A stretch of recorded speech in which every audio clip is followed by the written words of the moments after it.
ಅದೇ ನಾವು ಒಂದು ಅದೃಷ್ಟ ಅಂತ ಹೇಳಬೇಕು. ಉಪ್ಪಿ ಸರ್ ಜೊತೆನೇ ಅವರೇ ಇವತ್ತು ಕರೆದು ಸಿನಿಮಾ ತೋರಿಸ್ತಾ ಇರೋದು.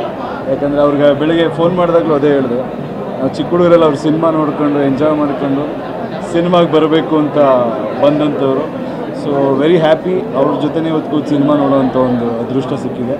ಆ್ಯಂಡ್ ಏನು ಹೇಳಲಿ ಅವ್ರ ಬಗ್ಗೆ, ಅವ್ರ ಮನಸ್ಸಲ್ಲಿ ಏನು ನಡೀತಾ ಇದೆ, ಅವ್ರ ಮೈಂಡಲ್ಲಿ ಏನಿದೆ, ಸಿಂಬಾಲಿಕ್ಕಾಗೆಲ್ಲ ಹೇಳಕ್ಕೆ ಕೊಟ್ಟಿದ್ದಾರೆ. And as usual Uppi sir picture ಅಂದರೆ ಸ್ಟ್ರೈಟಾಗಿ ಯಾವುದೂ ಇರೋಲ್ಲ, ಅದರಲ್ಲಿ ತುಂಬ ಡೀಪ್ ಅರ್ಥಗಳಿರುತ್ತೆ.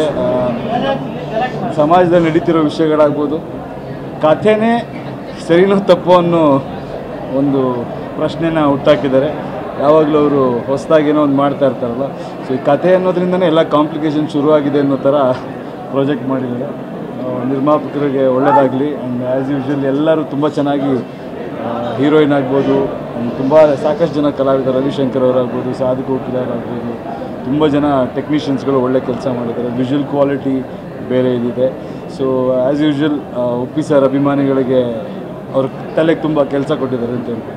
ಒಳ್ಳೆಯದಾಗಲಿ, all the best. Thank you. Cinema ಮೇಲಿಂದ ಜನಗಳಿಗೊಂದು ಫೋಕಸ್ ಸಿಗುತ್ತಾ ಅಂತ, ಐಡಿಯಾಲಜಿ ಮೇಲೆ, ಜೀವನದ ಮೇಲೆ, ಅವ್ರ ಮೇಲೆ ಅವರೇ ಹೇಳಿದ್ದಾರೆ, ಅವರೇ ಹುಡ್ಕೋಬೇಕು, ಯಾರು ಹುಡ್ಕೊಡೋಕ್ಕಾಗಲ್ಲ ಅಂತ ಕಥೆಯಲ್ಲಿ. ಸೊ ನಿಮ್ಮ ಇದನ್ನು ನೀವೇ ಹುಡ್ಕೋಬೇಕು ಅನ್ನೋದನ್ನೇ ಅವರಲ್ಲಿ ಹೇಳಕ್ಕೆ ಕೊಟ್ಟಿದ್ದಾರೆ. ನಾನು ಅಂದ್ಕೊಂಡಿದ್ದೀನಿ, ಉಪ್ಪಿ ಸರ್ನೇ ಕೇಳಬೇಕು ನೀವು.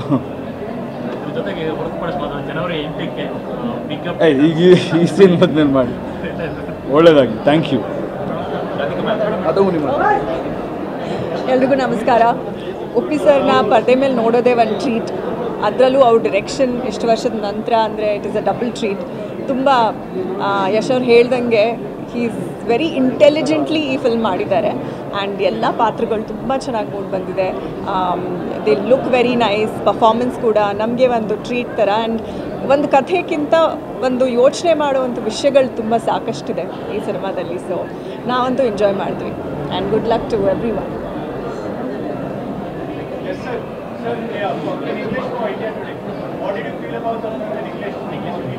Firstly, I'm a huge fan of Uppi sir.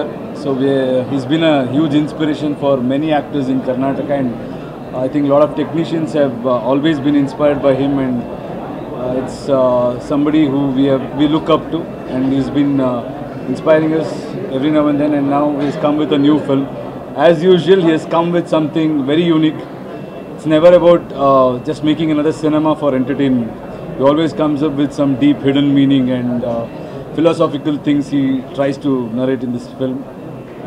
I'm happy, and I hope people will enjoy it and they will understand what he's trying to say. Sir, any updates about Toxic? I'll let you know. Working on it. Thank you.